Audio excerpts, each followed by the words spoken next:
네, 오늘은 사도행전 13장을 보겠습니다. 사도행전 크게 몇 부분으로 이렇게 나눌 수 있다. 지난 몇 달 동안 제가 간간히 설명을 드렸었는데요. 오랜만에 그걸 한번 보면 좋을 것 같아요. 네, 투표 송출이 가능할까요? 검은. 네, 저렇게 나눴었죠. 제가 어제 이걸 준비하다가 봤는데 제가 큰 오타를 냈는데 아무도 말씀을 안 해주셨더라고요. 제가 바나바인데 바나나로 썼더라고요. 근데 잘 이렇게 안 보였던 건지. 네. 그래서 앞 두 부분을 보면 그쵸. 제가 수정된 걸 드린 줄 알았는데 네, 죄송합니다. 네, 여튼 나눌 수 있어요. 13장이 이제 기점이 됩니다. 앞 두 부분 있죠. 이래서 12장의 기점은 어디가 될까요? 네, 7장이 됩니다. 7장에 무슨 사건이 있었는지 기억하시죠? 스데반의 순교 사건입니다. 네, 예루살렘에만 머물러 있던 복음이 마침내 이제 다른 곳으로 흘러갈 수 있는 계기가 됐죠. 그래서 8장에 에티오피아 내시를 만난 빌립의 스토리가 있었고요. 그 이후에 편견의 감옥에 있던 베드로, 그 편견을 깨고 고넬료의 집안을 구원하신 사건이 이어졌죠. 지난주에 신경 목사님이 나눠주셨겠지만 감옥에 투옥되는 사건이 있었죠. 하지만 오히려 기도를 통해 견고해지는 성령 공동체의 모습을 살펴보았습니다.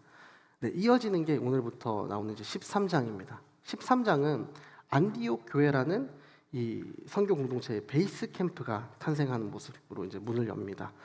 이방인을 상대로 한 선교라는 이 꽃이 발화하기 시작하는데 그 중심에 서 있는 인물이 이제 바울이 되겠죠. 그래서 잊을만 하면 나오는 생각해야 되는 구절이 있습니다. 사도행전 1장 8절 제가 오랜만에 한번 읽어드리겠습니다. 그러나 성령께서 너희에게 오시면 너희가 권능을 받고 예루살렘과 온 유대와 사마리아와 땅끝까지 이르러 내 증인이 될 것이다. 아멘.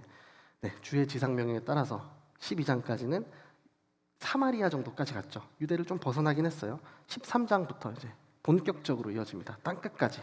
바울이 1차, 2차, 3차 선교여행 그리고 로마에까지 복음이 흘러들어가는 4차 여행까지 그 내용을 담고 있습니다. 다음 지도 한번 송출해 주실 수 있을까요? 네, 이게 1차 여행의 동선이에요. 오늘은 저 섬까지 가는 내용을 볼 거예요. 여기서 베이스 캠프가 되는 게 이제 안디옥입니다. 이 안디옥 교회가 왜 베이스 캠프라고 하냐면은 1차, 2차, 3차 계속 볼 텐데 동선이 계속 바뀌죠. 더 넓어지고 더 확장되지만 계속 저기서 출발하고 저기로 돌아옵니다. 자, 오늘 본문을 통해서 이 안디옥 교회 선교 공동체 그 자체였던 곳에 하나님께서 어떤 사람들을 모으셨고 그들을 통해 어떻게 일을 하셨는지 그리고 우리 제2후의 공동체가 그런 선교 공동체의 모습을 갖게 되길 바라면서 말씀을 나눠보겠습니다. 먼저 선교하는 공동체, 다양한 사람들이 모입니다. 본문 1절을 제가 읽어보겠습니다. 안디옥 교회는 예언자들과 교사들이 있었습니다. 그들은 바나바, 느게르라고 하는 시몬, 구레네 사람 루기오, 분봉왕 헤롯 안티파스와 어릴 때부터 함께 자란 마나엔 그리고 사울이었습니다. 자, 5명의 리더의 이름이 나옵니다. 첫 번째가 바나바죠. 바나바는 이전에 여러 장에 걸쳐서 잠깐씩 살펴보았어요. 누가가 중간중간 마치 드라마의 뭐 복선, 이렇게 떡밥처럼 이렇게 이야기를 했었어요. 그래서 우리는 정보를 알고 있습니다. 키프로스 출신이었고 레위 사람이었고 뼈대 있는 유대인이었어요. 굉장히 선한 사람, 착한 사람이었고 성령과 믿음이 충만했다. 이렇게 기록이 돼 있죠. 이런 바나바와 사울의 연결고리 기억하실지 모르겠어요. 사울이 회심했을 때 그가 막 복음을 전하려고 했지만 두려워하고 의심하던 초대교회 성도들 앞에 그를 데려다가 개런티 해준 사람, 보증을 서준 사람이 바로 바나바였습니다. 그리고 다소의 그 고향에 내려가 있던 사울을 다시 안디옥에 데리고 온 사람도 바로 바나바였어요. 보통 이런 식으로 인물들이 열거될 때 통상적으로 맨 앞에 나온 사람이 상대적으로 좀 주요한 인물로 생각이 되잖아요. 회사에서 뭔가 기획안 낼 때도 그렇죠. 가장 좀 힘을 담은 그런 기획안들을 1번으로 넣잖아요. 그만큼 중요했던 인물 바나바였습니다. 그리고 두 번째 니게르라고 하는 시므온입니다. 니게르라는 말에서 알 수 있듯이 피부가 검은 사람이었어요. 시므온이라는 이름이 히브리식 이름이었거든요. 그러니까 아마도 유대인이었는데 피부가 검지 않았을까. 그래서 어떤 학자들은 이 니게르 시몬이 원래 유대인이 아니라 에티오피아 사람인데 나중에 개종한 유대인이 아니냐 이렇게 보는 사람이 있고 어떤 분들은 예수님의 십자가를 들고 갔던 구레네 시몬이 이 사람이 아닌가 이렇게 추측을 하기도 합니다. 여기서 중요한 건 말씀드린 것처럼 이 니게를 검다고 한 거, 그러니까 흑인이었을 거란 말이죠. 자, 미국에서 노예제도가 폐지된 게 약 160여 년 전인 1863년 1월이었다고 해요. 하지만 그 땅에 여전히 그 차별의 모습이 있잖아요. 하물며 2000년 전에 로마 제국 내에서 흑인의 위상이 어땠을지 뭐 말씀 안 드려도 알 수 있겠죠. 게다가 유대인들이 어떤 사람들이었어요? 선민의식이 가득한 사람들이었습니다. 이방인과 피가 섞였다는 이유로 사마리아인들도 매우 경멸했잖아요. 무시했어요. 그런 유대인의 관점에서 이 흑인 뭐 참 어렵겠지만 그 사람이 그냥 일원이 아니라 이 초기 리더 중에 두 번째로 기록이 된 사람이었어요. 그리고 세 번째는 구레네 사람 루기오라고 해요. 이 구레네는 현재 리비아 지역으로 추정이 됩니다. 그러니까 이 사람도 무명의 이방인에 지나지 않았다. 네 번째는 마나인이에요. 이 사람은 좀 이력이 독특한데 이 헤롯 안티파스와 함께 자랐다고 하죠. 이 헤롯 안티파스 AD 39년까지 갈릴리 베레아 지역을 다스린 분봉왕이었습니다. 이 사람과 함께 자랐대요. 그러니까 헤롯 쪽의 사람이었겠죠. 유대인들이 경멸했던 지배 계층에 붙어 있던 그런 사람과 같은 편에 있었던 사람입니다. 당시 이제 로마 지역에 그 지배하에 있던 유대인들 얼마나 이 자기들을 착취하던 사람들을 증오하고 경멸했겠어요. 이런 사람이었단 말이에요, 마나인이. 근데 이 사람도 역시 교회의 리더가 되었습니다. 그리고 마지막에 기록된 사울은 여러분 다 아시는 것처럼 교회를 짓밟고 대적했던 중심에 있던 사람이었어요. 그래서 사울이 나중에 자기가 괴수 중에 괴수였다 이렇게 얘기를 하죠. 이 다섯 사람 모든 면에서 봐도 너무 다른 사람들이죠. 바나바까지는 그럭저럭 좀 이해가 되지만 그 이후에서는 조금 구성이 이상한 것 같아 이런 생각이 듭니다. 한 그룹으로 엮는 것 자체가 가능할까? 이런 생각이 들어요. 왜 하나님께서는 이렇게 다양한 사람들을 세우셨을까? 이런 생각이 들죠. 다양하면 좀 보기가 좋아서 그런가? 어떤 선교적인 전략일까? 어느 순간부터 서양 큰 자본들이 들어간 미디어물에 집착하고 있는 주요 트렌드가 하나 있죠. 소위 PC라고 하는 뭐 폴리티컬 코렉트니스라고 하는 거, 뭐 인종, 민족, 언어, 뭐 종교, 성별 편견을 깨뜨리자 이런 취지에서 생겨난 어떤 정신 무브먼트인데요. 언뜻 들으면 일리가 있게 들리기도 합니다. 하지만 어느 순간부터 정량적인 평등에 너무 몰두되어서 이런 움직임에 좀 불편해하거나 좀 동의하지 않는 사람들 싸잡아서 너 인종차별주의자야 이런 식으로 그래서 사람들이 좀 피로감을 느끼고 있기도 하죠. 이 안디옥 교회의 다양성 이런 인종적 뭐 민족적 이 다양성에 대한 집착 정량적인 집착이 아니었습니다. 여기 계신 분들만 봐도 MBTI가 뭐 굉장히 다양한 분들이 계시겠죠. 뭐 E도 있고 I도 있고 F도 있고 T도 있습니다. 뭐 저는 이제 다 아시죠. 제 뒤 두 글자는 다 아실 거예요. 네, TP인데요. 공동체 수련회 때 우리가 MBTI 나눠서 같이 통독 뭐 나눔하고 발표를 했었잖아요. 제 기억에 맨 앞에가 MFP였거든요. 이분들은 정말 계속 손을 드는 거예요. 계속 하겠다고 하고 저 뒤에 I인 분들은 전도사님들 눈을 이렇게 안 마주치고 이렇게 땅을 보고 계셨던 것 같아요. 그렇게 다양한 모습 우리 안에도 있어요. 선교 공동체는 필연적으로 다양한 모습을 갖게 됩니다. 그런 다양한 모습을 가진 우리가 기억해야 될 게 무엇일까? 고린도전서 12장 말씀 제가 읽어드릴게요. 은사는 여러 가지이나 성령은 같습니다. 직분상 맡은 임무는 여러 가지이나 섬기는 주는 같습니다. 사역은 여러 가지나 모든 사람 안에서 모든 일을 행하시는 하나님은 같습니다. 아멘. 네, 은사는 여러 가지이지만 뭐라고 하시죠? 그 은사를 주신 성령님이 같다고 하십니다. 그렇다면 이런 다양한 모습을 가진 우리가 하나가 되어야 하는 이유에 대해서 예수님은 뭐라고 말씀하셨을까? 예수님께서 잡히시기 전에 그 전날 밤 최후의 만찬을 가지시고 가운데 기도를 하시는데 이런 내용이 있어요. 요한복음 17장 11절 제가 읽어드릴게요. 나는 더 이상 이 세상에 있지 않겠지만 그들은 아직 세상에 있고 나는 아버지께로 갑니다. 거룩하신 아버지여, 아버지께서 내게 주신 아버지의 이름으로 그들을 지켜주셔서 우리가 하나인 것 같이 그들도 하나가 되게 하소서. 아멘. 예수님은 제자들이 하나가 되고 그 제자들이 또 훗날 또 삼을 제자들 하나가 되기를 기도하셨습니다. 지금 서로 다른 제자들이 주님 안에서 하나인 것처럼 이 땅을 떠나신 이후에도 주님 안에서 하나의 공동체를 이루기를 원하셨어요. 하나님 아버지와 아들 예수님이 하나이신 것처럼 그들도 하나가 되게 해달라 이렇게 기도를 하셨습니다. 우리 생각해 봅시다. 안디옥에서 정통 유대인이었던 바나바, 흑인 시므온, 무명의 이방인 루기오, 지배계층이었던 마나엔, 그리고 교회를 정말 대적했던 사울 모여서 안디옥 교회의 초대 지도자들이 됐어요. 철저한 계급 사회였던 로마에서 거의 있을 수 없는 혁명 같은 일이었죠. 그들은 살아온 사회적 배경도 달랐고 생각도 달랐고 삶의 방식, 문화, 교육 수준 다 달랐어요. 그렇다면은 얼마나 이 사고의 차이로 인해서 그들 안에 갈등이 있었을까? 답답한 일이 얼마나 많았을까? 이렇게 생각이 들잖아요. 그럼에도 불구하고 이 다른 점을 극복하고 하나된 선교 공동체로 나아갈 수 있었던 비결, 그들은 모두 자신들에게 차별 없는 구원을 똑같이 베풀어 주신 예수 그리스도를 주인으로 삼는 자들이었다는 거예요. 자, 여기 계신 많은 분들 아웃리치 이제 준비하고 계시죠. 그럴 때 있죠.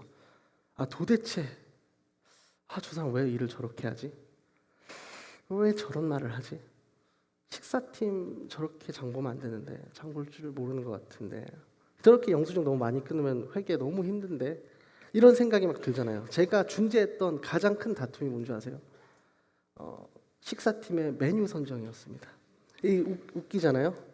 근데 여러분 팀의 일이 될 수도 있어요. 네, 우리가 1절에 5명처럼 출신과 배경, 피부색이 엄청나게 다른 것도 아닌데 엄청 힘들 때가 있죠.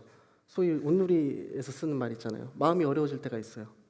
그럴 때 왜 이렇게 다양한 사람들을 하나님께서 부르셨는지 그걸 기억해 보시기 바래요. 안디옥 교회 초대 리더들, 예수님이 하셨던 그 기도를 또 기억해 보시길 바래요. 각자 역할이 다르기에 궁극적으로 다른 역할을 가진 그들이 하나가 되기 위해 여러분들을 각각 부르시고 사용하시는 주님이십니다. 자, 로마서에서 바울은 다음과 같이 이야기합니다. 우리가 한 몸에 많은 지체를 가졌으나 모든 지체가 같은 기능을 하는 것은 아닙니다.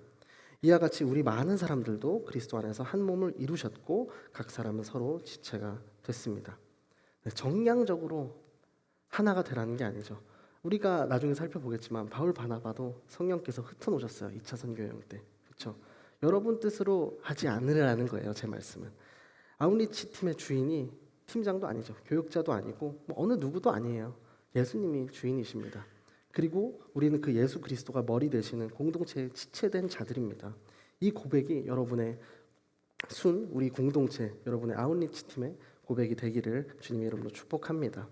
자, 선교하는 공동체, 다양한 사람들이 모였어요. 이 다양한 사람들이 가장 먼저 우선시했던 게 뭘까요? 2절을 제가 읽어드리겠습니다. 그들이 주께 예배드리며 금식하고 있을 때 성령께서 그들에게 너희는 바나바와 사울을 따로 세워 내가 그들에게 맡긴 일을 하게 하라 하고 말씀하셨습니다. 아멘. 가장 먼저 나오는 날, 예배입니다. 예배. 그 다양한 사람들이 가장 먼저 한 일, 선교 공동체로서 가장 먼저 한 일, 하나로 묶으신 하나님을 향해 함께 예배했어요. 예배를 통해 하나님께 집중했고 금식을 통해 하나님께 집중하는 것을 더했습니다. 그때 성령께서 함께 임하시고 말씀을 해주셨어요. 자, 아웃리치 얘기를 오늘 좀 할 수밖에 없는데요. 여러 회의와 논의가 오가죠. 각자 그 사역팀 안에서도 팀 안에서도 또 쪼개져서 리더십들이 많은 고민을 하기도 하고 팀 안에서 또 고민을 합니다. 이 회의가 사람의 뜻을 알아보기 위한 회의가 되지 않기를 소망해요. 하나님의 뜻을 따르고 순종하기 위해 점검하는 시간이 되길 바랍니다. 내가 볼 때 이 사람 괜찮나? 별로인가? 내 뜻, 내 판단을 찾아가려는 회의가 아니라 과연 하나님께서 이 사람을 통해서 무엇을 이루려고 하시는가? 기도를 통해 하나님의 뜻과 지혜를 구하는 그런 시간이, 그런 과정이 되어야 할 거예요. 교회는요, 우리 공동체는 어떻게든 하나님의 뜻을 알아가고 그 뜻대로 순종하기로 결단하는 곳이에요. 그렇기 때문에 안디옥 교회 뭐라고 해요? 예배와 금식이 늘 중심에 놓여 있었습니다. 그들은 예배하고 금식하는 가운데 성령님의 음성을 듣고 순종하며 따라갔어요. 금식까지 꼭 해야 되나요? 라고 생각하는 분들이 있을 수 있죠. 그렇죠? 기독교의 원리, 세상의 논리와 늘 반대로 갑니다. 세상의 지식, 지혜, 책으로, 강의로, 사람들로부터 배우죠. 하지만 성경에서 말하는 지혜는 뭔가요? 여호와를 경외하는 것이 지혜의 근본이라고 합니다. 세상에서 단식을 하는 이유, 보통 다이어트 때문에 하겠죠. 근데 우리가 영적인 금식을 하는 이유가 뭘까요? 영적인 배고픔을 달래기 위해서 영적인 배고픔을 참지 않는 여러분 되기를 바랍니다. 자, 근데 이들이 예배를 하는 가운데 이 5 중에 성령님이 어떻게 해요? 2를 따로 보냅니다. 지금 막 태동한 교회예요. 1년이나 될까?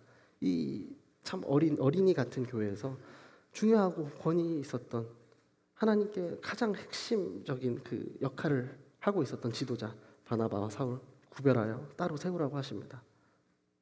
이것은 교회가 어떤 특정한 사람에 의해서 움직이는 게 아니다. 이걸 말씀해 주는 거죠. 그들이 너무 훌륭하고 그 재능이 막 너무 탁월해서 그랬다는 게 아니에요. 그 사람들의 어떤 조건이 중요한 게 아니고 하나님이 그들을 택하시고 사용하시기로 작정하셨다. 이게 중요한 거죠. 자, 이어지는 3절에 이렇게 기록이 되어 있어요. 그래서 그들은 금식하며 기도한 후 바나바와 사울에게 손을 얹고 그들을 보냈습니다.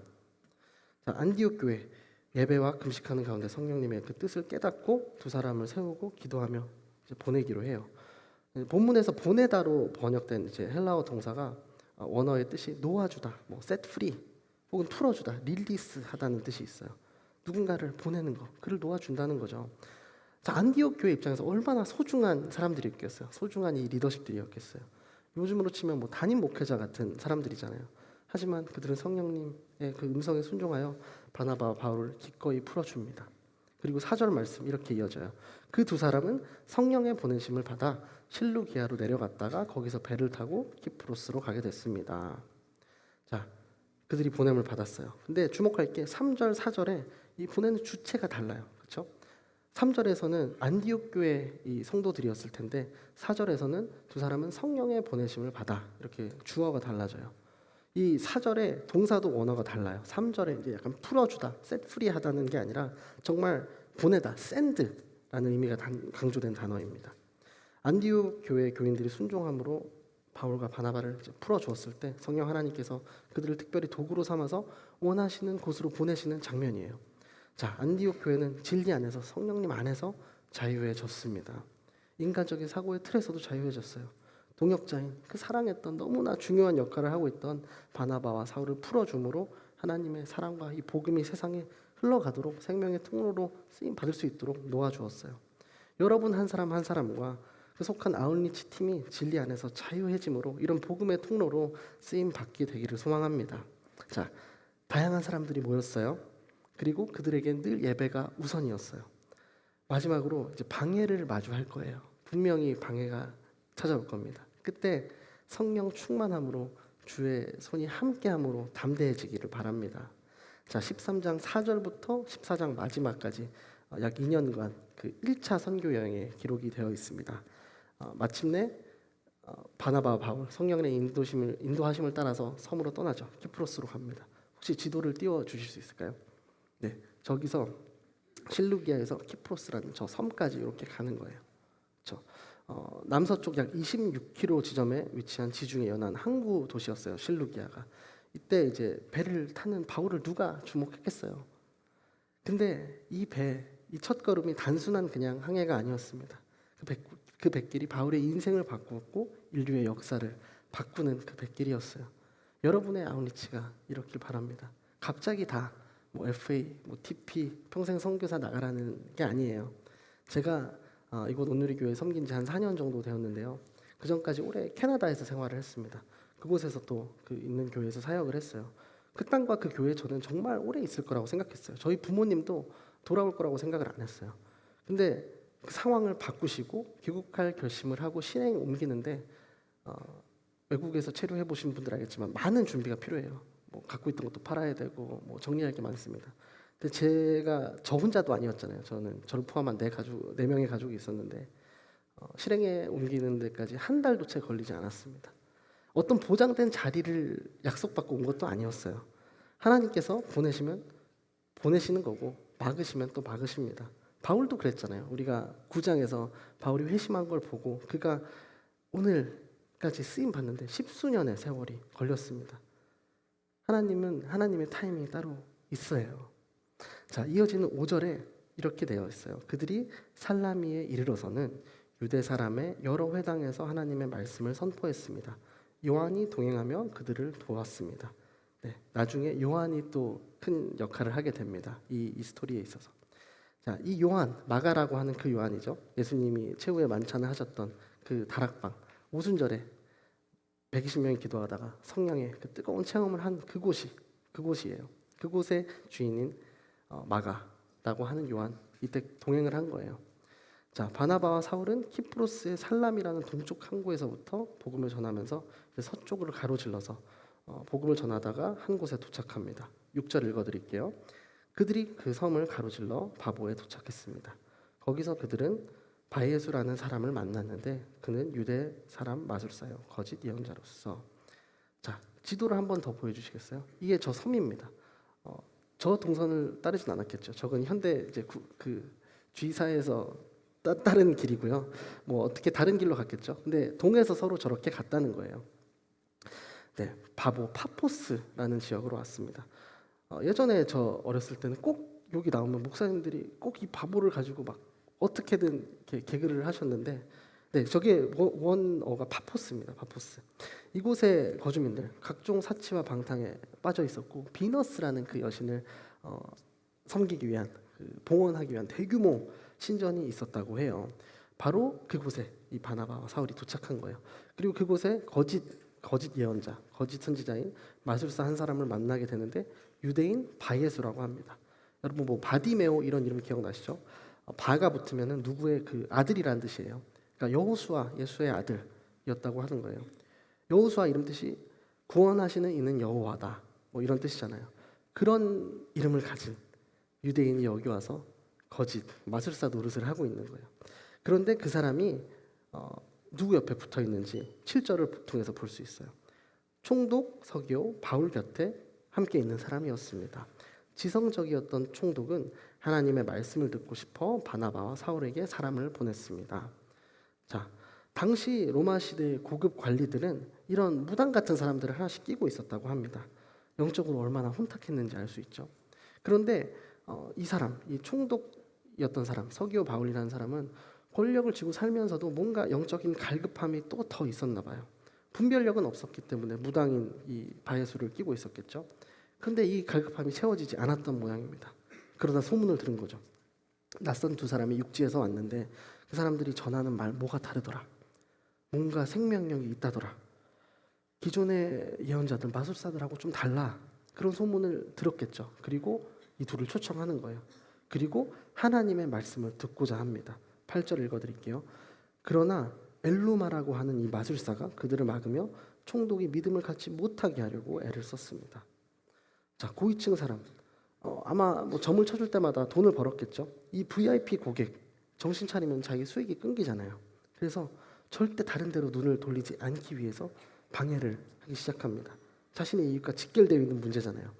그래서 이 마술사 바울의 말에 귀를 기울이지 못하도록, 하나님의 말씀을 듣지 못하도록 노력을 합니다.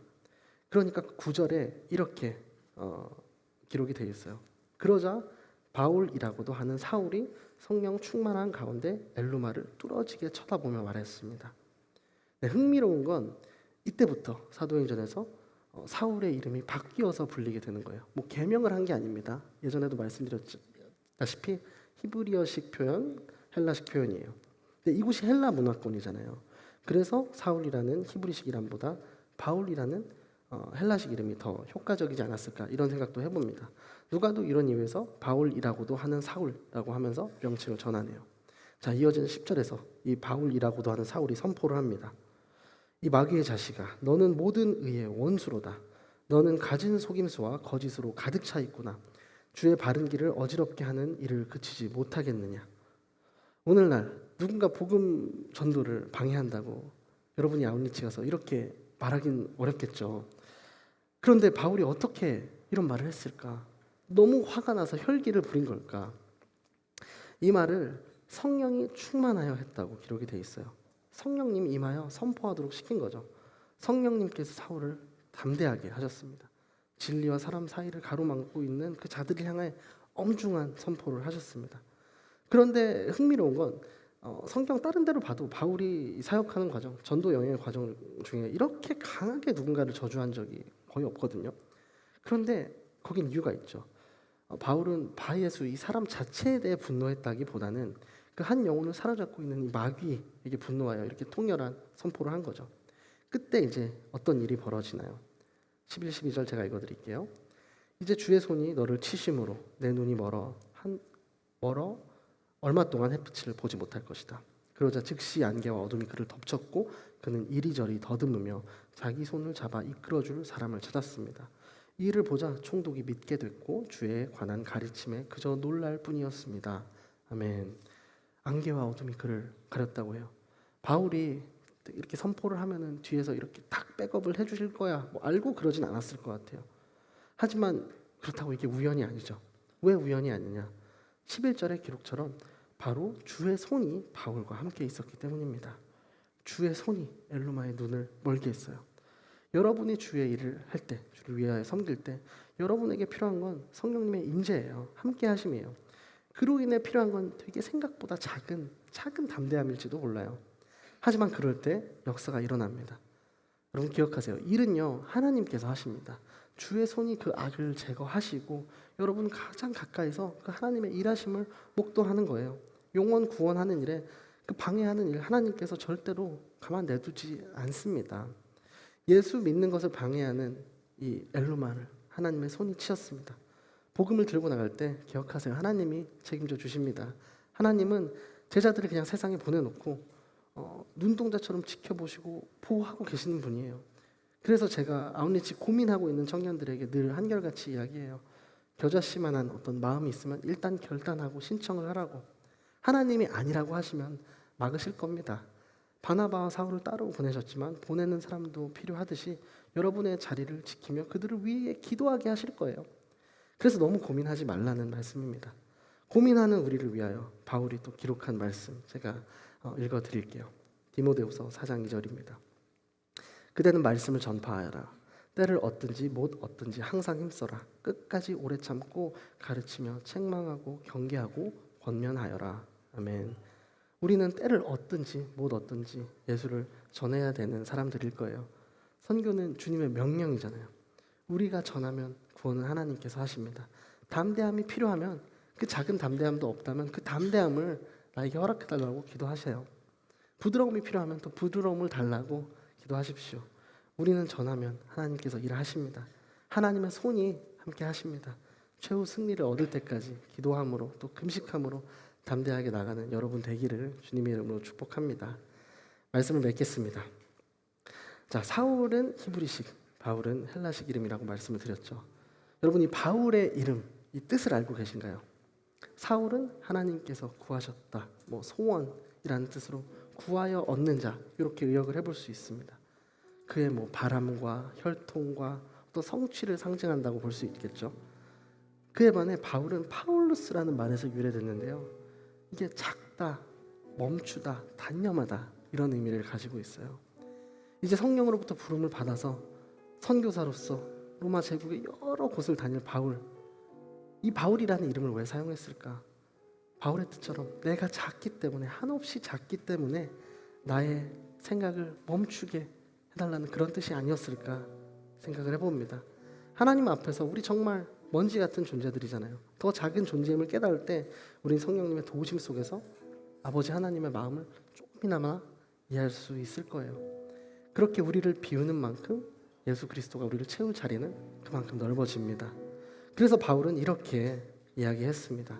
갈라디아서 6장 14절 마지막 절을 함께 읽어보면 좋을 것 같아요. 시작. 그러나 내게는 우리 주 예수 그리스도의 십자가 외에는 결코 자랑할 것이 없습니다. 그리스도로 인해 세상이 내게 대해 십자가에 못 박았고 나 또한 세상에 그러합니다. 아멘. 이 고백이 여러분의 고백이 되기를 바랍니다. 자, 선교하는 공동체 여러분과 같이 또 저와 같이 다양한 사람들이 모입니다. 다양한 게 중요한 게 아니에요. 이 다양한 사람들이 가장 먼저 가장 중심에 우선순위로 삼았다는 거 예배였습니다. 예배함으로 기도함으로 금식함으로 성령님이 함께 하시면 그럴 때 우리는 담대해져요. 왜 담대해질 수 있어요? 우리 손이 치는 게 아니에요. 주의 손이 우리와 함께 하심으로 그 악을 치십니다. 이 마음을 품고 여러분이 속한 우리 J4U 공동체와 여러분의 순과 아웃리치 팀 한 팀 한 팀이 선교를 멈추지 않는 복음 전하는 것을 멈추지 않는 공동체가 되기를 주님의 이름으로 축복합니다. 우리 다 함께 말씀 기억하면서 함께 일어나서 찬양함으로 나아가겠습니다. 날 저물어 갈 때 빈들에서 걸을 때 그때가 하나님의 때 내 힘으로 안 될 때 빈손으로 걸을 때 내가 고백해 여호와 다시 한번 1절 고백하며 나아가겠습니다. 날이 저물어 갈 때 날이 저물어 갈 때 빈들에서 걸을 때 그때가 하나님의 때 내 힘으로 안 될 때 빈손으로 걸을 때 내가 고백해 여호와 주가 일하십니다. 주의 손이 우리와 함께 하십니다. 주가 일하시네 주가 일하시네 주께 아끼지 않는 자에게 주가 일하시네 주가 일하시네 신뢰하며 걷는 자의 우리 2절로 고백하며 나아가겠습니다. 우리 모인 이곳에 우리 모인 이곳에 주님 함께 계시네 누리네 아버지 은혜 작은 떡과 물고기 내 모든 걸 드릴 때 모두 고백해 여호와 주가 일하십니다.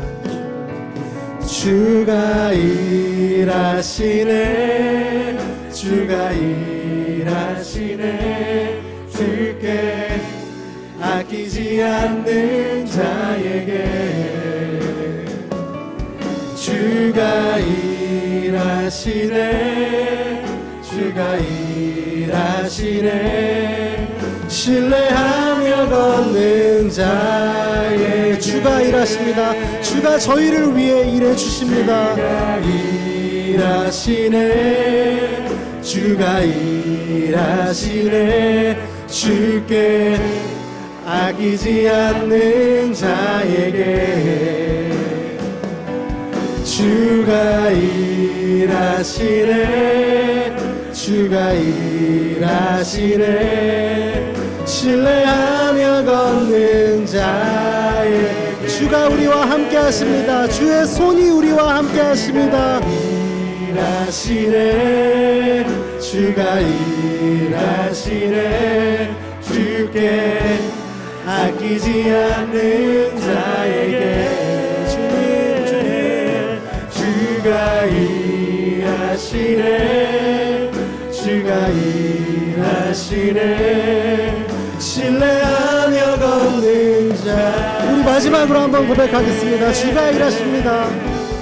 주가 일하시네 주가 일하시네 주께 아끼지 않는 자에게 주님 들었습니다. 주가 일하십니다. 주가 일하시네 주가 일하시네 신뢰하며 걷는 자에게 이 시간 말씀 기억하며 함께 기도하겠습니다. 주님, 우리가 하나 되는 공동체의 모습을 위해 기도하기 원합니다. 아버지께서 내게 주신 아버지의 이름으로 그들을 지켜주셔서 우리가 하나인 것 같이 그들도 하나 되게 하소서. 아멘. 주님, 이 고백이 예수님의 이 기도가 우리의 기도가 되고 우리의 고백이 되길 원합니다. 하나님, 이 세상을 나의 시선이 아닌 하나님의 시선으로 바라볼 수 있는 믿음의 눈을 허락하여 주시옵소서. 주님, 내가 중요하고 생각하는 그 한 가지가 아니라 하나님께서 명령하시는 그 한 가지를 쫓아 살아가는 우리 인생들 되게 하여 주시옵소서. 주님, 완전한 공동체이시며 완전한 사귐이신 삼위 하나님을 내가 바로 보게 하여 주시옵소서. 막힌 덤을 허무신 주님의 그 십자가를 기억하며 하나 되는 기쁨을 누리는 공동체 되게 하여 주시옵소서. 우리의 지혜의 근본이 무엇입니까? 바로 여호와를 경외하는 것임을 기억하게 하여 주시옵소서. 내가 주를 경외함으로 내가 주님의 손에 붙들려 진리 안에서 자유롭게 하시고 거짓된 두려움을 넉넉히 이긴 하나님의 사랑의 깊이와 넓이를 이해하게 하여 주시옵소서. 주님, 나의 기준에, 나의 경험에, 나의 지식에 합당한 것을 쫓는 인생이 아니라 나의 기준에 맞지 않더라도 하나 되라고 하신 그 예수님의 기도를 따라가며 말씀에 순종하며 나아갈 수 있는 담대함 부어 주시옵소서. 하나님의 말씀을 의지하고 순종함으로 나를 통해 일하신 하나님을 기억하며 내가 나아가기 원합니다. 우리 그 사실을 기억하며 주님의 이름 한번 간절히 부르짖고 기도하며 나아가겠습니다. 주여, 주님 그렇습니다. 주님께서 일하십니다. 주님께서 일하십니다. 주님, 내가 예수님의 기도를 기억하기 원합니다. 주님, 아버지께서 내게 주신 아버지의 이름으로 그들을 지켜주셔서 우리가 하나인 것 같이 그들도 하나가 되게 하여 주시옵소서. 주님, 완전한 공동체였던 그 삼위 하나님을 내가 기억하며 바라보며 나아갑니다. 주님, 막힌 담을 허무신 주님의 십자가를 바라보며 나아갑니다. 주여, 우리의 지혜의 근본 세상에 있지 않습니다. 주님을 경외하는 곳에 있습니다. 주님을 예배하는 곳에 있습니다. 금식하며 주님을 찾는 그 기도 속에 있습니다. 주여, 성령 하나님 붙들어 주시옵소서. 주여, 내가 주를 경외함으로 주님의 손에 붙들려 진리 안에서 자유롭게 하시고 거짓된 두려움을 넉넉히 이기는 예수 그리스도의 그 사랑의 깊이와 넓이를 이해할 수 있는 지혜를 부어 주시옵소서. 예수 그리스도의 마음을 허락하여 주시옵소서. 그 지혜를 품고 하나 되는 공동체의 모습을 허락하여 주시옵소서. 주님, 때로 우리가 세상에 멸시를 받습니다. 무시를 받고 조롱을 받습니다. 손가락질을 받습니다. 그래서 그 두려움으로 말미암아 나의 기준에, 세상의 기준에 나의 인생을 맞춰갑니다. 우리가 그렇지 않도록 나의 지식에, 나의 경험에 맞지 않도록 하나님의 기준, 예수 그리스도의 기준과 예수 그리스도의 기도를 기억하며 말씀에 따라 순종할 수 있는 담대함을 허락하여 주시옵소서. 하나님, 주여, 하나님의 말씀을 의지하고 순종함으로 나를 통해 일하시는 하나님을 가장 가까이서 목도할 수 있는, 가장 가까이서 경험할 수 있는 우리 제이프 14개의 아웃리치 팀들, 그 아웃리치 팀들 하나하나의 주인이 되어줄 수 있도록 주님 다스려 주시옵소서. 통치하여 주시옵소서. 주여, 우리 공동체, 우리 순회, 우리 아웃리치 팀의 주인이 되어 주시옵소서.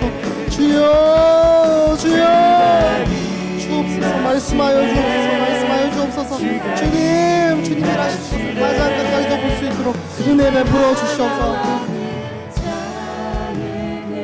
우리 한 번 더 기도할 때 나의 인생이, 나의 공동체가, 우리의 순위, 우리의 아웃리치 팀들이 하나님의 손에 붙들리길 원합니다. 주님의 계획에 동참하는 한 사람, 하나님의 그 나라의 확장에 동참하는 하나님의 군사 한 사람이 되고 싶습니다. 주님, 숫자와 출신, 세상의 기준에 연연해하지 않고 오직 나를 붙드시는 주님의 손만을 바라보고 나아가는 한 사람으로 나를 사용하시고 세워 주시옵소서.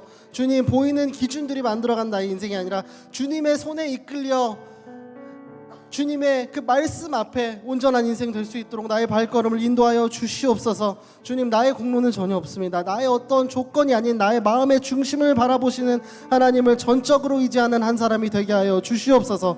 하나님의 임재함으로 같이 있는 것만으로도 기쁨이 넘치는 한 사람, 세상에서는 무가치하다 손가락질하고 조롱할지라도 하나님 나라와 그 의를 위하여 기꺼이 그리스도의 고난에 동참하는 한 사람으로 나를 삼아 주시옵소서. 주님의 손에 붙들려 주님의 택한 도구로 사용되는 한 사람으로 그 한 사람 한 사람이 모이는 공동체가 바로 우리 J4 공동체가 되게 해달라고 우리 간절히 주의 이름 한번 부르짖고 기도하며 나아가겠습니다. 주여, 주님, 영원히 함께하리. 우리 인생의 주인 되어 주시옵소서.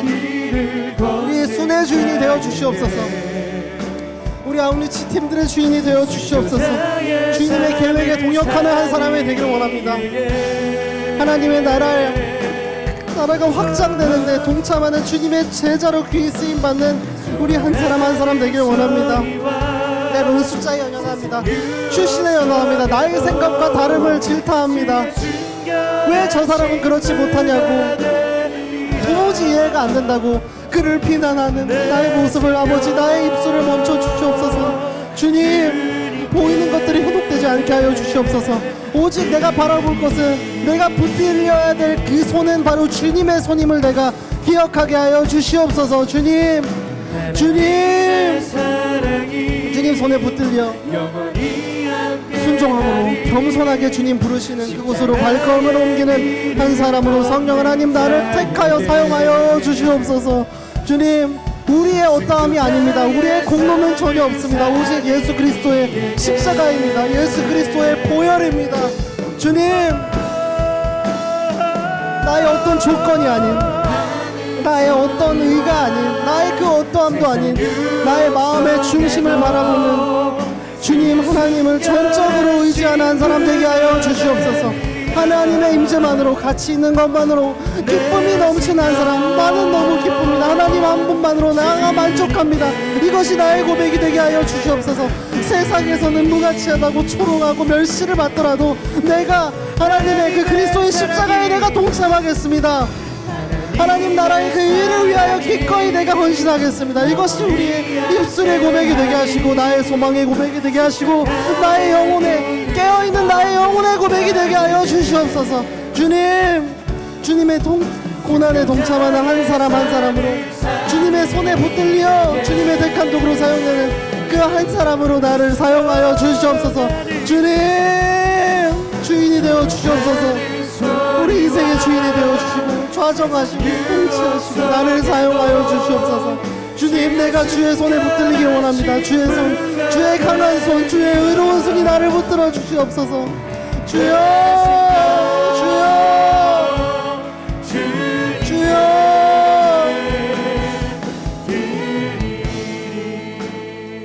우리 마지막으로 기도할 때 우리 공동체를 위하여, 우리 떠나갈 또 아웃리치 팀들을 위하여 함께 기도하면 좋겠습니다. 그들의 마음을 열어주시고 그들의 마음을 만져주시고 닫혀있던 그 기도의 문을 열어주시옵소서. 다락방에 임했던 그 성령님의 임재함을 사모하고 기대하는 공동체, 그 한 마음을 품게 하여 주시옵소서. 그러기 위하여 우리가 할 것이 다른 것이 아닐 것입니다. 오늘 그 말씀에 그 공동체처럼, 안디옥 교회처럼 늘 예배가 우선이 되는 공동체, 하나님께 영광 올려드리는 것이 가장 나의 삶의 우선순위가 되는 그 한 사람 한 사람이 모이는 아웃리치 팀과 우리 J4U 공동체 되게 하여 주시옵소서. 주님, 우리가 한 마음을 품고 감사를 고백하며 회개함으로 다시 한번 주님께 시선을 맞추는 공동체 되게 하여 주시옵소서. 한 마음으로 기도할 때, 한 마음으로 금식할 때 역사하실 성령님을 바라보며 나아가게 하여 주시옵소서. 나의 개인적인 나의 소원을 위한 나의 기도 제목이 아니라 우리 공동체의 기도 제목이 바로 성령님의 뜻을 구하는 성령님의 기도 제목이 되게 하여 주시옵소서. 우리 마지막으로 하나 되는 공동체의 모습을 놓고 주의 이름 부르짖으며 기도하며 나아갑니다. 주여,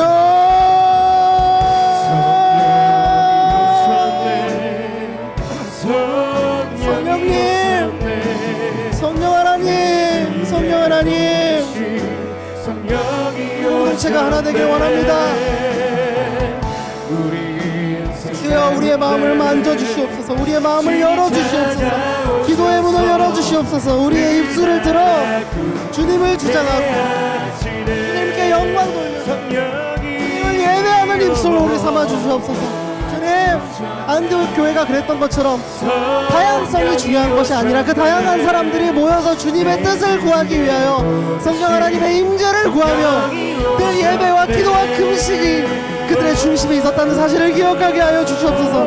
그 모습을 쫓아가는 우리 J4U 공동체 한 팀 한 팀의 아웃리치 팀들을 낼 수 있도록 성령 하나님 그들의 발걸음을 인도하여 주시옵소서. 주님, 다락방에 임했던 성령님을 기대하는 공동체 되게 하여 주시옵소서. 기도의 문을 품고 기도의 문을 열어 한 마음을 품는 공동체, 감사함을 고백하는 공동체, 회개함으로 서로의 허물을 덮어주고 다시 한번 나의 시선이 세상이 아닌 하나님께로 향하는 공동체 될 수 있도록 성령 하나님 우리 제일교회 공동체를 주님의 손으로 붙들어 주시옵소서. 주여 주여 주님 한 마음을 붙게 하여 주시옵소서. 기도할 때 금식할 때 예배할 때 임재할 그 따로운 정말 성령의 불을 기대하는 성령님의 임재를 사모하는 공동체 되게 하여 주시옵소서. 나의 기도 제목이 아닙니다. 나의 어떤 소원 성취가 아닙니다. 내가 바라는 것들에 잠식되는 인생이 아니라 내가 바라는 것들에 부르짖는 기도 제목이 아니라 성령님의 뜻을 구하고 하나님의 의를 구하는 성령님의 기도 제목을 한 목소리로 부르짖는 우리 제4의 공동체가 될 수 있도록 성령 하나님 인도하여 주시옵소서. 하나님 하나님 주여 주여 주님 말씀하여 주시옵소서. 주님 말씀하여 주시옵소서. 주의 종이 여기 있습니다. 듣겠나이다 듣겠나이다. 내가 듣습니다. 내가 주님의 말씀을 듣습니다. 내가 주님의 말씀을 듣고 순종함으로 한 걸음 한 걸음 나아갑니다. 주여 주여 주여 그 나라를 품게 하여 주시옵소서. 그 의를 품게 하여 주시옵소서. 주여 주여 오실 성령님을 기대합니다. 오실 성령을 기대합니다. 조와 같은 우리를 만져주실 하나님의 손길을 기대합니다. 악으로부터 나를 건져주실 하나님의 손길을 기대합니다. 일하실 하나님의 손길을 기대하며 나아갑니다. 한 목소리로 그 주님의 손길을 기대하며 나아가게 하여 주시옵소서. 주님 주여 하나님 감사합니다. 하나님 초대교회에 임했던 성령님 우리에게도 임하여 주시옵소서. 각각 그 한 사람 한 사람에게 성령님의 그 임재를 구하는 한 사람 한 사람에게 성령님의 그 강한 불을 허락하여 주시옵소서. 나의 뜻보다 크고 놀라우신 주님의 꿈을 함께 꾸고 싶습니다. 주님의 비전을 품고 싶습니다. 하나님의 꿈이 하나님의 비전이 나의 비전이 되게 하여 주시옵소서. 완전한 공동체, 막힌 담을 허문 주님의 십자가를 기억하며 나아갑니다. 그 십자가를 기억함으로 성령님 안에서 진리 안에서 자유해지길 원합니다. 주님 하나님의 그런 말씀, 완전하신 그 말씀에 의지하고 순종하는 한 사람 한 사람 될 수 있도록 나의 발걸음을 인도하여 주시옵소서. 주님 우리의 어떠한 조건, 어떠한 공로도 없습니다. 어떠한 의도 없습니다. 다만 내가 자랑할 것은 예수 그리스도의 그 보혈뿐입니다. 예수 그리스도의 십자가뿐입니다. 이것이 나의 고백이, 나의 정말 입술에 나의 깨어있는 나의 영혼의 고백이 되게 하여 주시옵소서. 그러므로 말미암아 숫자에 연연하지 않고 오직 전능하신 주님의 손만을 바라보며 나아가는 한 사람으로 나를 삼아 주시옵소서. 우리의 지혜의 근본이 무엇입니까? 우리의 지혜의 근본은 여호와를 경외하는 것입니다. 우리의 시선의 그 대상이 하나님으로 향할 수 있도록, 세상의 기준, 나의 기준이 아니라 하나님에게로 향할 수 있도록 성령 하나님, 그 강한 성령 하나님의 손으로 우리를 붙들어 주시옵소서. 주님 모든 상황을 준비하신 하나님을 신뢰하며 나아가길 원합니다. 나의 힘을 빼시고 온전히 그리스도의 성품을 품는 그릇으로 우리 제4유 청년들 한 명 한 명을 사용하시고 또 세워 주시옵소서. 내 삶 속에서, 그들의 삶 속에서 하나님을 드러내고 예수 그리스도를 증거하는 삶으로 살아갈 수 있도록 주님의 인정을 구하며 겸손한 마음으로 낮은 곳으로 갈 수 있는 겸손함, 또 남대한 마음 허락하여 주시옵소서. 그렇게 이끌어 가실 하나님께 모든 것을 맡겨드리며 살아계신 예수 그리스도 이름으로 기도드립니다. 아멘. 우리 살아계신 하나님께 영광의 박수 올려드리겠습니다.